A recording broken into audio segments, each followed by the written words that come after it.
요정이 뭔지는 검색을 해보시기 바랍니다. 그러면 설명이 너무 길어질 것 같아서 간단하게 이야기하면 중국이 한국을 자신의 어떤 식민지나 속국으로 여기는 뭐 그렇게 이제 역사를 약간 조작을 하는 그 일제 식민지하에서 했던 일들 같이 이렇게 조작을 하는 그런 거예요.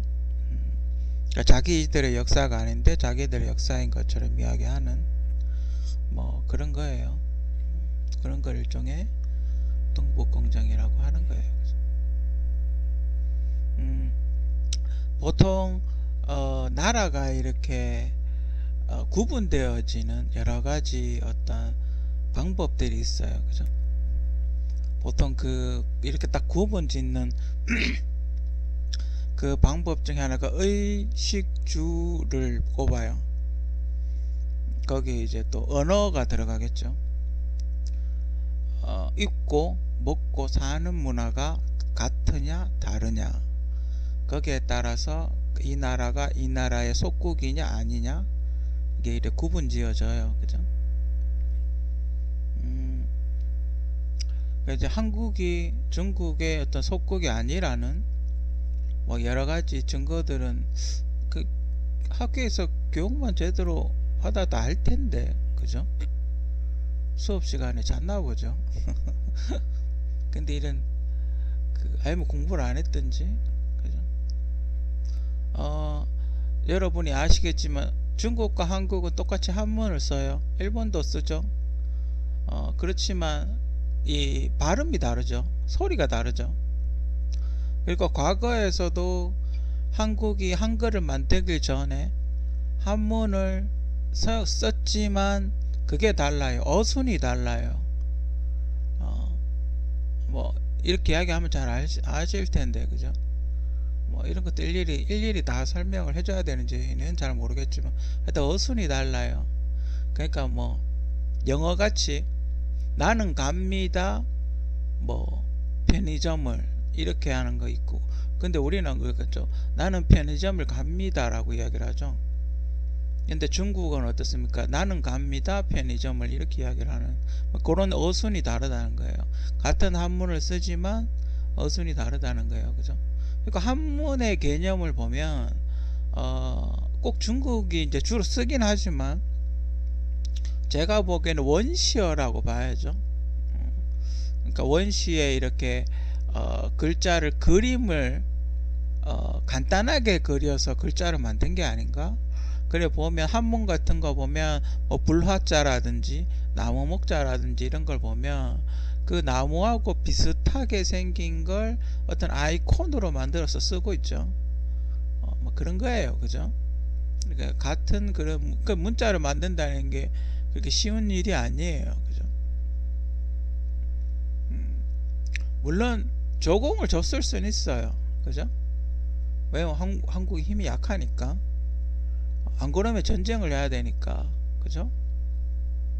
중국은 아무래도 힘이 세고 인구도 많고 뭐 그게 있으니까 전쟁이 나서 좋을 건 없잖아요. 그죠? 맨날 전쟁한다고 생각해 봐요. 언제 힘을 키워요? 전쟁을 안 해야 힘을 키우죠. 그래야 칼도 만들고 화살도 만들고 뭘 비축을 할 수가 있죠. 전쟁이 계속 한다고 해봐요. 계속 사람이 죽어 나가면 그 나라가 어떻게 되겠어요? 풍지박살이 되겠죠. 그죠? 그래서 제가 예전에도 이야기했지만 한국 영화, 역사 영화에서 자꾸 그런 이상하게 시나리오를 자꾸 쓰는데 전 좀 우려스러워요. 그렇게 영화를 만드는 거에 대해서 정확한 고증에 의해서 만들어야 되는데 그냥 일제 식민 역사 비슷하게 그렇게 만들어요. 그죠? 좀 문제가 있는 것 같아요. 영화는 어떤 재미를 주거나 자극적인 어떤 그런 걸 하기 위해서 그렇게 만드는 거예요. 그죠? 물론 거기에는 고증이 필요하죠. 그 일례로 그 활이라는 영화가 있죠. 그 바람을 가라는 뭐 타는 게 아니고 극복하는 거라고 그런 영화가 있죠. 근데 거기 보면 이렇게 몽고군이었나? 중국 군대가 내려오는 걸로 그렇게 되어 있는데 제가 본 어떤 다큐멘터리에서는 어떤 노비였대요. 그 사람이 어떤 노비가 있었는데 활을 굉장히 잘 쏘는 노비가 있었대요. 근데 이제 어디 관청에 노비로 갔는데 마침 그 일본 해적들이 와가지고 약탈을 하고 있었대요. 근데 이 사람이 활을 들고 가가지고 일본 왜구들을 혼자서 뭐 다 잡아 죽였다, 활 쏴서 죽였다 라는 그런 이야기가 있대요. 에피소드가 있대요. 뭐 그걸 채용을 한 게 아닌가, 거기서 살을 조금 더 붙인 게 아닌가 싶어요. 그렇게 영화는 각색을 해요. 기존에 있던 사실에 각색을 해요. 그 얼마 전에 개봉했던 팬텀이라는 그 무슨 영화 있었죠.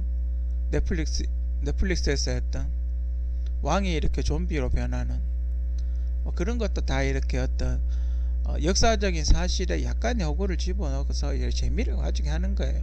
그걸 곧대로 다 믿는 건 좀 바보 같은 짓이죠. 그죠? 뭐 한때 그러니까 중국이 힘이 세니까 강압적으로 와서 뭐 뭘 내놔라, 아니면 전쟁 와가지고 뭘 내놔라 했을 수도 있죠. 그죠? 그리고 그 몽고군이 내려온 건 그때 뭐 한국만 내려온 게 아니에요. 그죠? 그때 저 유럽까지 다 뭐 징기스칸이 쓸고 있었기 때문에 그거는 그렇게 했다고 보긴 힘들고, 뭐 그건 우리나라뿐만이 아니라 유럽 다른 나라들도 그렇게 어떻게 그런 행위를 당했고, 심지어 왕도 그 뭐 이렇게 점령당한 곳의 왕들은 다 죽였죠. 목을 다 날렸죠. 그 나라 자체가 없어져 버린 거예요. 그래서 지금 어디 터키가 있죠. 터키라는 나라로 있잖아요. 그죠? 징기스칸. 몽고도 따로 있고 터키라는 나라도 따로 있잖아요. 그죠? 때는 뭐 엄청난 전투력을 가지고 쓸고 다녔기 때문에 어쩔 수 없이 한국도 뭐 속국이 아니라 그냥 굴욕을 당한 거죠. 그래도 한국은 없어지지 않았어요. 어쨌든 약간 굴욕을 당하긴 했지만 나라가 없어지진 않았어요. 그죠? 그래도 계속 유지는 했죠. 근데 저도 그 이유가 궁금해요. 그냥 자기들 장수를 박아여면 될 텐데 왜 죽이지 않았을까? 저도 좀 궁금하긴 해요. 제가 배웠던 역사책에는 삼별초가 항쟁을 30년간 했다고, 수도를 강화도로 옮기고 그때 당시 만든 게 이제 8만 대장경을 만들었죠. 불심을 부처님의 힘을 빌려서 어떤 승리를 하고자 8만 대장경이라는 엄청난 걸 만들었죠. 그게 지금도 전해 내려와요. 그죠? 속국인데 왜 그런 걸 만들어요? 속국인데 왜 전쟁을 하고 그런 걸 만들어요? 까라면 까야지. 그죠? 여러분들이 조금만 생각해 보면 알 수가 있어요. 그죠? 우리가 알기로는 고려시대는 지금보다 땅이 더 넓었다고 알고 있어요. 위쪽으로. 그러니까 만주하고 그 위쪽으로 땅이 더 넓었었죠. 조선시대 초기 때만 해도 그 위쪽이 다 한국 땅이었어요. 그 위쪽 땅이 없어졌다라고 이야기하는 건 일제시대 이후죠. 그쪽에 이제 러시아하고 중국에서 고려인이 그 한국 사람이죠. 한국 사람 고려인이 살고 있었는데 그 사람들을 기차에 태워서 다 저 어디 황무지 같은 데다 태워다 갖다 버렸죠. 그 사람이 뭡니까? 까레이스키라고 하는 사람들이죠. 그때 그 고려인들이 까레이스키라고 해서 지금 러시아 쪽하고 저쪽 그 약간 좀 못 사는, 지금 어디지? 하여튼 그 약간 살기 좀 힘든 쪽, 그쪽에 지금 그분들이 계속 살고 있어요. 러시아 쪽에서 그때 고려인들이 살고 있어요. 웬 그분들이 한국 사람이라고 말할 수 있는 건 뭐냐? 그 사람들이 거기 가서 한국의 나무를 팔고 한국의 순대를 팔고 한국의 김치를 만들어서 팔고 있어요. 제가 이야기했죠. 그 나라는, 속국이 아닌 나라는 그 나라에 독특한 의식주 문화가 있다.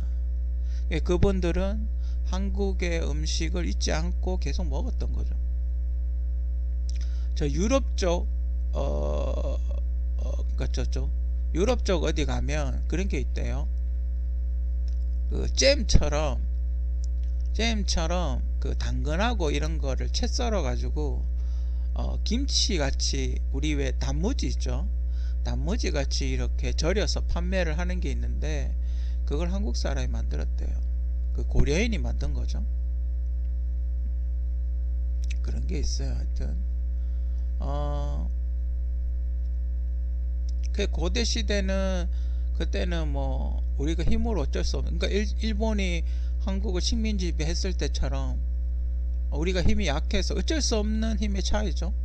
중국 인구 그때 당시는 뭐 화살하고 창 들고 싸우던 그런 역사니까, 그런 시대니까 인구가 많죠. 인구가 많으면 이기는 거예요. 그죠? 그런 시대였기 때문에 어쩔 수가 없는 거예요. 중국이 또 화력도 세고 인구도 많고 뭐 했기 때문에 그런 거예요. 뭐 약간 친하게 지내야죠. 그러니까 지금 미국하고 한국하고 친하게 지내는 거랑 비슷한 거예요. 그죠? 중국하고도 친하게 지내고 미국하고도 친하게 지내고 일본하고 좀 껄끄럽고 뭐 그런 거예요. 그죠? 두루두루 친하게 지내야지. 그 친구 오면 어떡해요? 뭐 그런 외교사절, 지금도 외교사절들 오면 만찬회하고 뭐 선물 주고, 얼마 전에 그 트럼프 왔을 때 뭐 그런 거 하잖아요. 의장대 깔아놓고 하잖아요. 다 마찬가지예요. 그게 속고기라서 그렇게 하는 거예요? 아니잖아요. 친하게 지내야 되기 때문에 그렇게, 그게 우리한테 이득이니까. 미국이나 중국하고 친하게 지내는 게 한국에게 이득이니까 그렇게 하는 거예요. 사회생활 안 해봤는지는 잘 모르겠지만 여러분이 사업을 하고 이러잖아요. 그죠? 사업을 하고 이러면 소위 말하는 룸사롱 가서 술도 한 잔 줘야 되고, 이런 말하면 좀 그렇지만 아가씨도 이렇게 좀 해주고 뭐 그렇게 하는 거예요. 그렇게 하면 어떻습니까? 계약이 좀 잘 이루어지죠. 아무래도. 그죠? 안 할 때보다는, 아무것도 안 하는 사람보다는 그런 걸 해주면 좀 잘 되죠. 안 그러면 돈을 뭐 뇌물을 주든지 그렇게 하면 성사 안 될 것도 돼요. 그죠? 근데 그게 뭐 한국만 그렇게 하냐? 저 세계 다 그렇게 해요. 그죠? 근데 너무 무리한 요구를 하면 이제 손을 떼기도 하지만 대부분 그렇게 해요. 그죠? 그렇게, 왜냐면 너랑 친구예요. 그죠? 너랑 어떤 친한 친구가 있어요. 그죠? 근데 어디 놀러를 가요. 놀러를 가는데 네가 돈을 10원도 안 쓰는 거예요. 그러면 친구가 너를 어떻게 생각하겠어요? 안 좋게 생각하겠죠. 그죠? 단순히 그냥 생각을 해봐도 그렇겠죠. 그죠? 그리고 또 하나는 그 돈가스의 어원을 친구들이 잘 모르는 것 같아요. 그죠? 돈가스의 정식 명칭은 영어로 하면 포크 커틀렛이에요. 영어로 하면 그 양식 자격증 종목 중에 하나가 있어요. 포크 커틀렛이라고 있어요. 그럼 돈가스라는 말은 어떻게 나왔냐? 추정을 하기로는 일본 사람이 이제 일제시대 때 한국에 와서 경양식집을 한 거죠. 경양식집 알죠? 여러분들이 요즘 분식집 가면 돈가스 먹는 식으로, 그러니까 습도 나오고 뭐 이런 스테이크 같은 거, 함박 스테이크 같은 거 나오고 뭐 돈가스 나오고 뭐 그런 거예요. 그런 약간 서양식 레스토랑 같은 거예요. 뭐 그런 장사를 했나 보죠. 그래, 이게 그 포크 커틀렛 이러면 발음하기가 힘들잖아요. 일본 사람들은 맥도날드가 발음이 안 돼서 맥도나르드도 이란다면서요. 발음이 안 되는 거죠. 말이 너무 어려워서. 그래서 그 사람들 나름대로 이렇게 새로운 이름을 만든 거죠. 돼지 돈자를 쓰고, 가스는 그거예요. 프랑스 불어로 가스가 튀김이에요. 그러니까 돼지 튀김이라는 거예요. 그게 돈가스예요. 그렇게 돼서 돈가스의 시작이 된 거예요. 원어는 영어로 이야기하면 포크 커틀렛인 거예요. 그죠? 그 넓은 범위에서 보면 어찌 보면 일제 식민 문화죠. 그것도 돈가스도 일제 식민 문화예요. 햄버거 스테이크를 함박 스테이크라고 그러죠, 그죠? 햄버거가 발음이 안 되는 거예요. 일본 사람들이 입이 작죠. 덧니가 나고 이 구강 구조 자체가 좀 작아요. 발음이 잘 안 되나 봐요. 그래서 햄버거 스테이크를 발음을 못해서 함박 스테이크라 그러죠. 그런 거 뭐 다른 분야에도 여러 분야에도 그렇게 해요. 그러니까 그렇게 해서 일본 사람들이 영어라든지 불어라든지 발음을 하는 거를 한국 사람이 배운 거죠. 그래서 발음이 전혀 다른 이상한 걸로 이야기를 하는 그런 경우가 있어요. 그래서 현지인이 그런 일본식 영어 발음을 따라 하면 못 알아듣죠. 특히 외국 사람들이 무슨 소리인지 못 알아듣죠. 그죠? 그런 경우가 종종 있어요. 그죠? 그거는 어떤 신조어 같은 거예요. 일본에서 만든 신조어 같은 거예요. 그러니까 만약에 와사비라고 여러분들 아시죠? 그 회 먹을 때 그 녹색 나는 매운 거, 원래 그게 한국말로는 고추냉이에요. 고추냉인데 와사비라고 이야기하는 괜찮아요. 와사비라고 이야기해도 되고 고추냉이라고 이야기해도 되는데 와사비라고는 그냥 이야기해도 돼요. 그죠? 그건 일본어니까 그대로 이야기를 하는 거니까 뭐 크게 상관은 없어요. 그죠? 와사비 주세요 하면 다 알아먹잖아요. 그죠? 뭐 그런 건 크게 상관이 없어요. 그죠? 근데 공부를 조금만 하면 참 좋을 텐데, 그죠? 별 이렇게 생각 없이 그렇게 막 누군지는 모르겠지만 생각 없이 막 그렇게 이야기하는 건 안 좋은 것 같아요. 왜냐면 많이 보잖아요. 그죠? 50만이 보잖아요. 그죠? 50만이 보면 이런 잘못된 정보를 믿는 사람도 있다고요. 그죠? 유튜브 구독자 수 많으면 뭐 왕이라도 돼요. 그러면 너님은 뭐 되나요? 한 중소기업 정도 되나요? 참 웃기네요. 그죠? 그러니까 50만 구독자 갖고 있는 사람이 그런 소리를 왜 해요? 좀 더 연구를 해서 해야죠. 그죠? 욕 먹을 텐데. 그죠? 현대 사회에서도 아까 돈가스 같이 그런 여러 가지 중국의 어떤 문화, 일본의 문화, 뭐 이런 게 여러 가지가 섞일 수 있어요. 그죠? 근데 한국은 지리적 위치상 대륙의 문화와 일본의 문화가 동시에 받아들일 수밖에 없어요. 그게 만나는 지점이 이제 한국이 되는 거죠. 그렇다 보니까 각 나라의 장점을 뽑아서 가장 좋은 걸 선택하는 것 같아요. 일례로 여러분들이 그 일본 애니나 이런 거 보면 긴 장검을 가지고 전쟁을 하는 거 있죠. 그죠? 엄청나게 긴 창만한 검을 가지고 왜 이렇게 하는 칼싸움 하는 경우가 있죠. 그게 임진왜란 때는 그게 먹혔나봐요. 그런데 이제 처음에는 한국 사람들도 이게 좋은 건가 신무기인가 뭐 이래가지고 처음에 썼다가 안 썼대요. 그냥 활 쏘는 게 빠르다고 안 썼대요. 그게 일본군이 그렇게 해서 중국까지 그 칼을 들고 올라갔는데 중국 가서 개박살이 났나봐요. 어떠한 여러가지 이유로 뭐 이렇게 중국은 옛날 그 징기스칸처럼 말을 타고 다니면서 활을 쏴서 맞추죠. 그래서 그 큰 칼을, 그 크고 무거운 칼을 들고 돌격을 할 때 이미 화살은 날라가 가지고 벌써 이렇게 여러 방을 맞은 상태가 되는 거죠. 그래서 나중에는 그냥 사라졌대요. 별로 안 좋아서. 그리고 이제 조총이나 이런 게 있기 때문에 총 쏘면 되죠. 그죠? 그렇기 때문에 장검은 임진왜란 초기에만 사용되고 점점 없어졌다고 그렇게 이야기를 하더군요.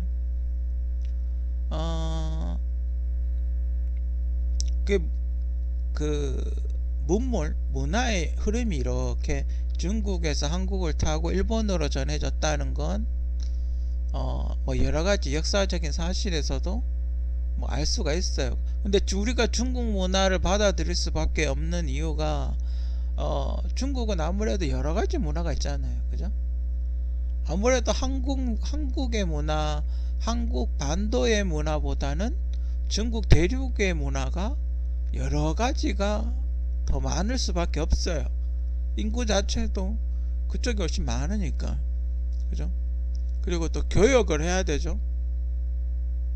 중국에서 생산되는 물품을 사오고 또 한국에 있는 물품을 중국에다 팔고, 그 여러분들이 한국의 그 상업이 발전이 덜 했다고 가끔 욕하잖아요. 그죠? 그래서 돈이 없었다고. 근데 그런 거를 국가주도하에 왔다 갔다 교역을 한 거죠. 그죠? 아예 안 하진 않은 거죠. 다만 국가에서 통제를 했겠죠. 화약 같은 거, 화약의 재료가 되는 물품들은 통제를 했겠죠. 왜냐면 쿠데타가 일어날 수 있으니까.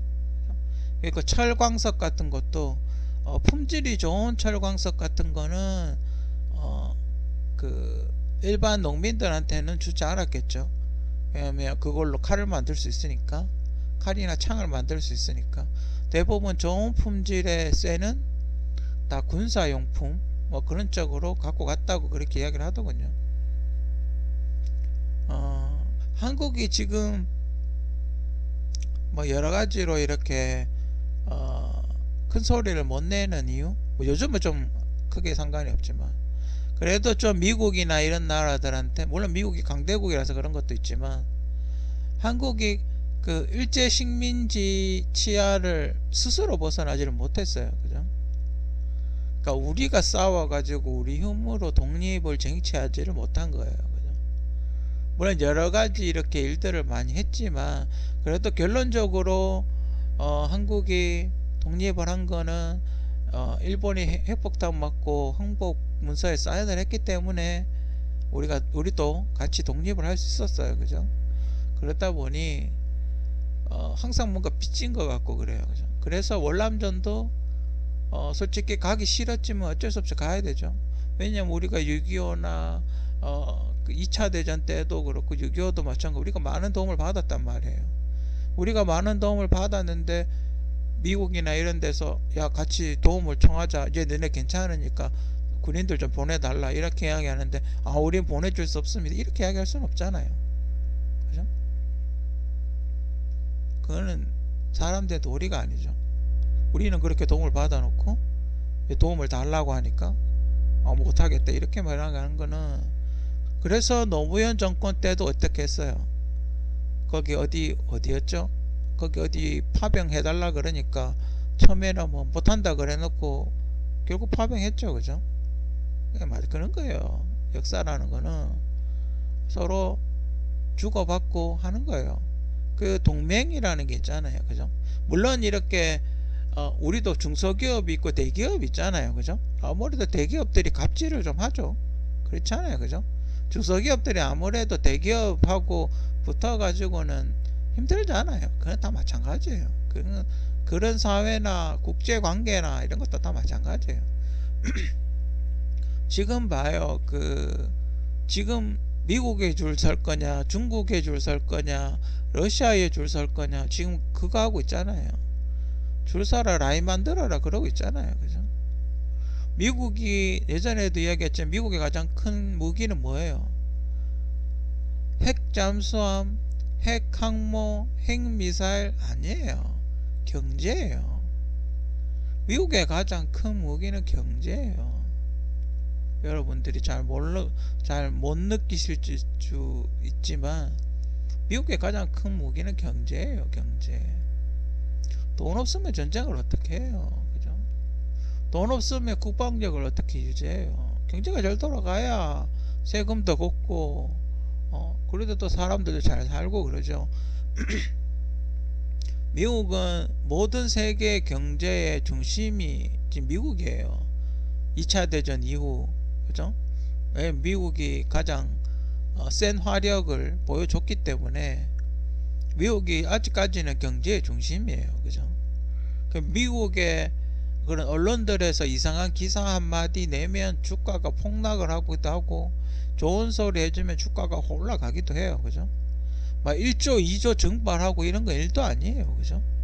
막 자기는 만약에 뭐 미국이 한마디 해버리면 일본이나 한국, 중국 주가들이 막 흔들흔들 하잖아요. 그죠?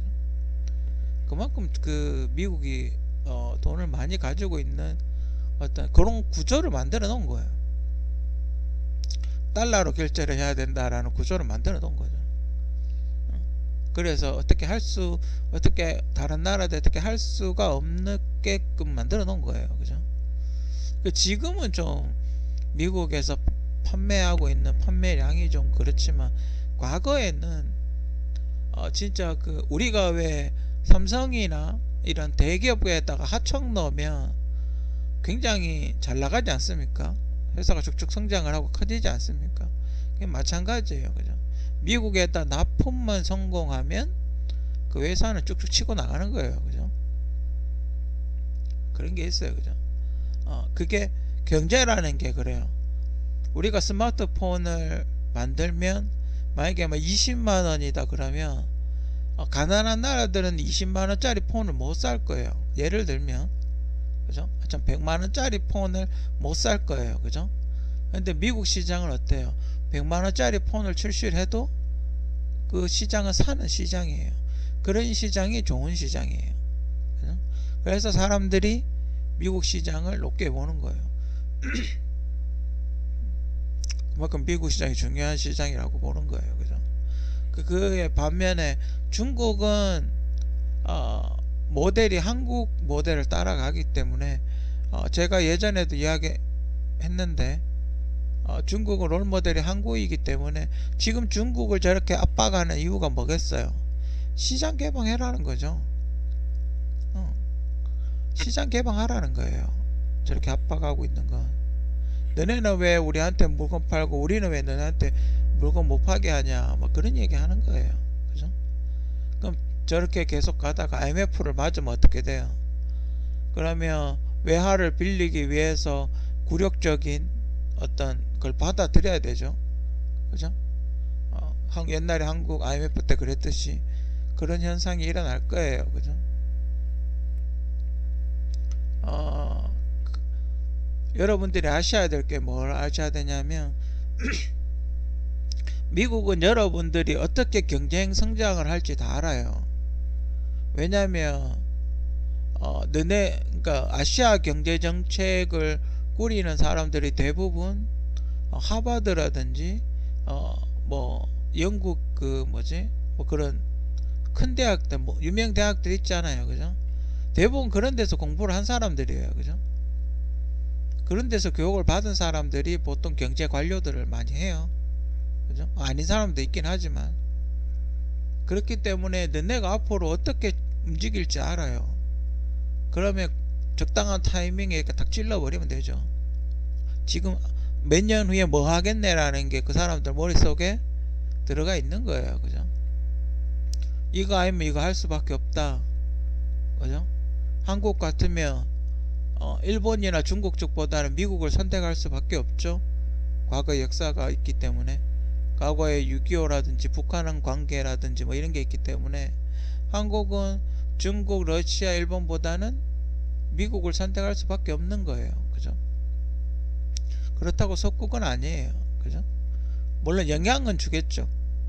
좌지우지하지 않을 만큼의 영향을 주겠죠. 그렇다고 한국이 속국은 아니에요. 다만 한국은 좀 약한 나라일 뿐이죠. 아직까지는 미국하고 친하게 지낼 수밖에 없는 주변 환경이 그렇게 만들어져서 그런 거예요. 그죠?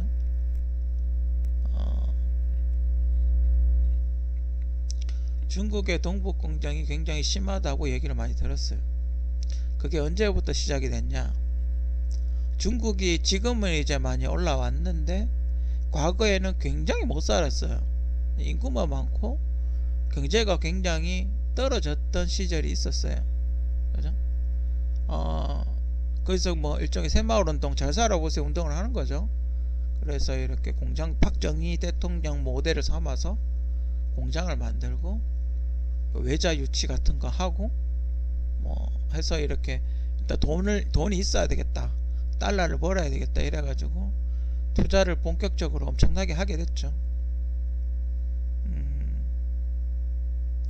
동북공정이 시작했던 시기는 한국이 올림픽 이후에 국제적으로나 뭐 산업적으로나 전반적으로 산업이 이렇게 발전을 했던 시기가 있었어요.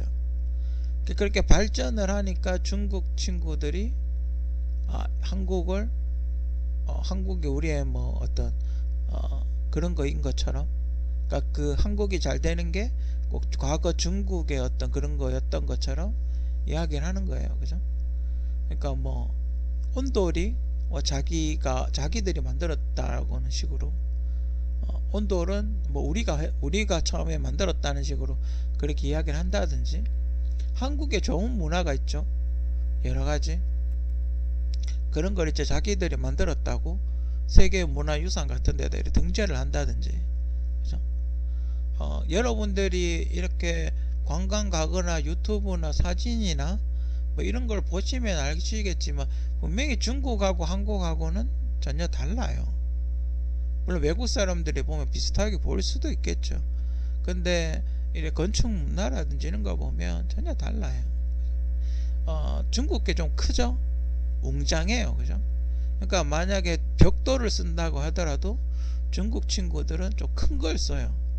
그리고 건물도 되게 크게 짓죠. 그죠? 왜냐면 그 사람들은 전쟁을 많이 했거든요. 워낙 자기들끼리 전쟁을 많이 했기 때문에 뭘 짓거나 이럴 때 튼튼하게 지어요. 그죠? 웬만한 애가 박살 안 나게 그렇게 지나요. 그죠? 근데 한국은 어때요? 우리끼리 싸우는 일이 거의 없죠.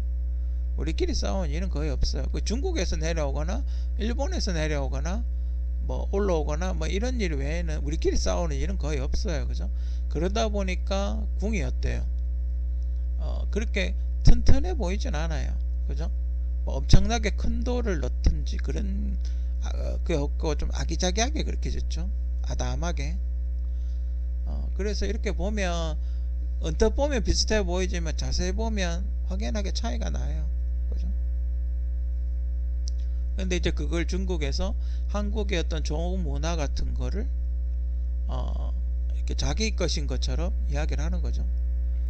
그리고 이렇게 고기를 간장에 절여 먹는 문화는 한국밖에 없어요.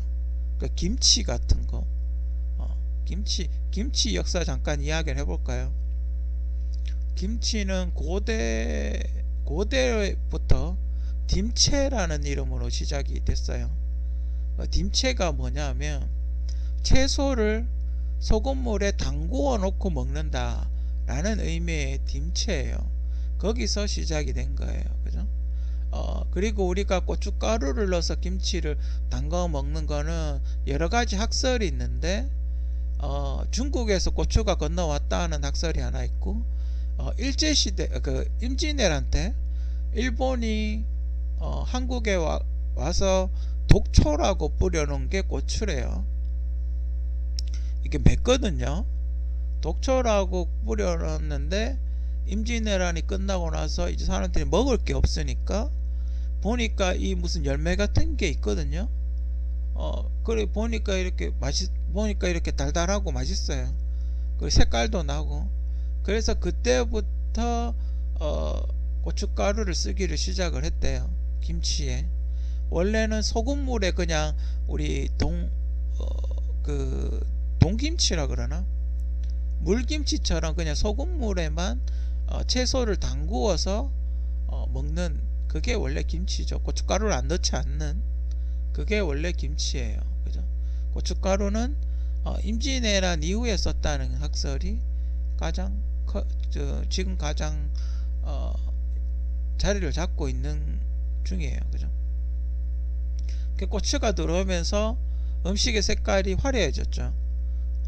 알록달록하게 이쁘게 그렇게 됐죠. 그죠? 배추도 보면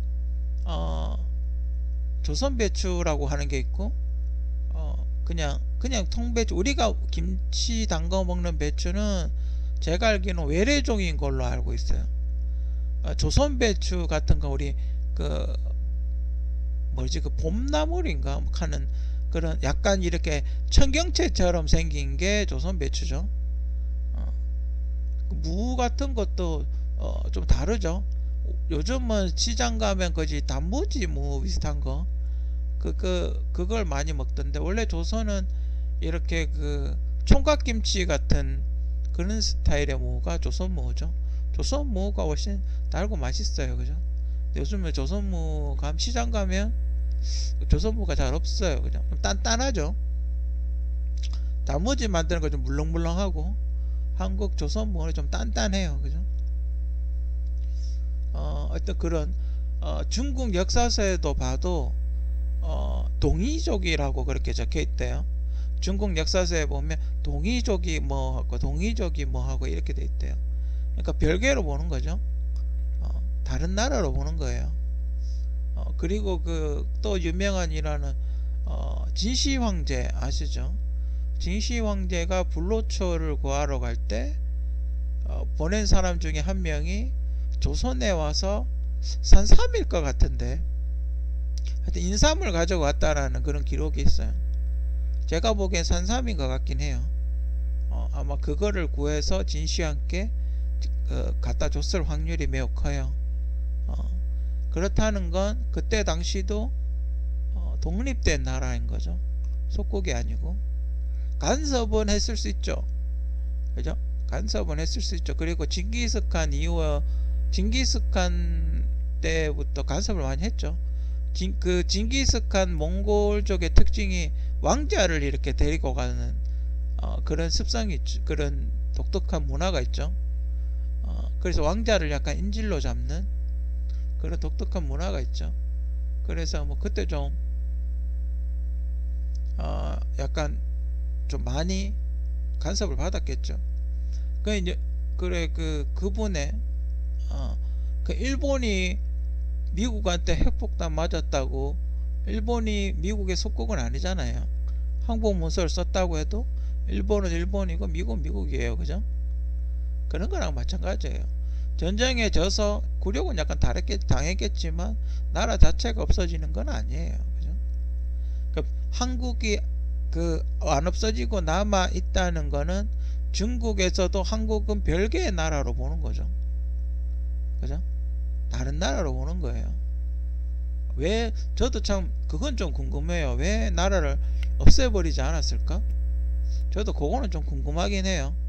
그냥 만약에 청나라면 청나라다 이러고 다 먹어버렸으면 될 텐데 왜 한국을 남겨뒀을까? 뭐 제가 개인적으로 추론해 보고는 중국 쪽과 다른 나라라고 생각을 했기 때문이 아닐까? 문화가 다르기 때문이 아닐까? 방금 이야기했듯이 의식주 문화와 언어가 다르기 때문에 내버려 둔 게 아닐까? 아니면 다른 역사적인 이유 때문에 그런 건지는 잘 모르겠지만 제가 보기에는 문화가 완전히 다르기 때문에 그런 것 같아요. 언어도 다르고 옷도 다르고 먹는 것도 다르고 하기 때문에 그냥 이렇게 약간 간섭을 하는 정도로만 한 게 아닌가. 하여튼 뭐 그런 역사 공부 조금만 지금 현대 잣대로 보기에는 좀 그래요, 그죠? 지금 한국의 역사학자들도 북한에 자꾸 왔다 갔다 하고 있는 이유가 그거예요. 없어지기 전에 우리의 어떤 고구려 문화, 북한 쪽에 있는 한국 문화를 좀 더 보존하고 좀 더 이렇게 뭔가 알아가기 위해서 자꾸 북한 쪽하고 접촉을 하고 있는 이유가 그거예요, 그죠? 그 북한 쪽에 상당히 보존이 잘 돼 있다고 그렇게 이야기를 하긴 하더군요. 거기 왕릉이라든지 오히려 그 도굴범들이 건들질 않아서 훨씬 깨끗하다고 뭐 그렇게 이야기를 하긴 하던데, 아무튼 그런 문화를 자꾸 북한하고 접촉을 하는 이유가 한국의 문화를 좀 더 알아가기 위해서 그렇게 하기 위해서 자꾸 접촉하고 문화 교류하고 하고 그렇게 하는 거예요, 그죠? 북한은 우리 동포라고 생각하는 이유가 뭐예요, 그죠? 의식주 문화가 같고 언어가 같기 때문에 북한은 우리 동포라고 이야기를 하는 거예요. 그렇잖아요, 그죠? 만약에 북한이 영어를 쓰거나 중국말을 한다고 생각을 해봐요. 그냥 북한은 우리 동포가 아닐 거라고 그렇게 생각할 가능성이 매우 높죠. 하지만 북한은 한국말을 쓰고 있고 한복을 입고 있고 밥을 먹고 있고, 그죠? 집도 물론 뭐 이렇게 아파트 짓고 살 수는 있지만 집도 한국과 비슷한 스타일의 집을 짓고 살고, 다만 북한이 약간 대륙의 스타일이긴 해요. 그러니까 남한보다는 약간 대륙의 영향을 받은 스타일이긴 해요. 즉 고구려 문화를 스타일을 받은 것 같기는 해요. 좀 커요, 덩치가. 약간 뭐가 사이즈가 좀 크더라고요. 한국은 좀 아기자기한데, 남한은 좀 아기자기한데, 북한은 좀 덩치가 이렇게 좀 우람하고 크고 약간 대륙적인 기질이 보이는 건 있어요. 그죠? 그 속국이라기보다는 지금 얼마 전에 그 무슨 게임, 삼국지 게임 보니까 이렇게 속국하고 뭐 이런 관계가 있더라고요. 그죠? 속국은 그냥 깔으면 까야 돼요. 그죠? 그런 거랑은 좀 다른 것 같고, 우리는 이렇게 거기다 보면 속국이 있고 동맹이 있고 뭐 그런 거예요. 그죠? 그러니까 우리가 도움을 받았으니까 도움을 주는 거예요. 그죠? 그러니까 우리가 그 청나라가 위험하면 우리가 원군을 보내고, 뭐 화살을 갖다 준다든지 뭐 칼을 갖다 준다든지 싸울 수 있는 뭐 그런 걸 지원을 해줄 수, 쌀을 준다든지 뭐 그런 지원을 해줄 수 있겠죠. 그 대신 만약에 일본이 한국을 침략을 하거나 다른 곳에서 한국을 침략을 하면 우리가 청나라한테 도움을 요청할 수가 있겠죠. 뭐 그런 관계예요. 그죠? 너무 또 조회수 올리려고 너무 자극적인 얘기로 그렇게 하면 안 되고, 학교에서 만약에 그렇게 가르쳤으면 큰일이긴 해요. 요즘 친구들은 어떻게 학교에서 어떤 수업을 듣는지 제가 잘 몰라가지고, 우리 때는 전혀 그렇게 안 배웠는데 그렇긴 하네요. 그죠? 저도 어릴 때 벌써 한 20, 30년 전에 배웠던 기억을 떠올려서 그때 이렇게 배웠었는데, 지금 생각해 보니까 약간 다르지 않, 이상하다. 지금 생각해 보니까 뭐 좀 이상하다. 이렇게 이야기해서 이렇게 유튜브에 이야기를 해보는 거예요. 여러분들의 생각은 어떤지. 동북공정. 우리 역사를 알고 우리 역사를 지키고 우리 문화를 지켜야 대한민국이 좀 더 발전할 수 있고 한 단계 더 성장할 수 있고, 누가 이상한 이야기를 하더라도 거기에 반박 논리를 이야기를 할 수 있는 그런 한국인이 됐으면 좋겠습니다.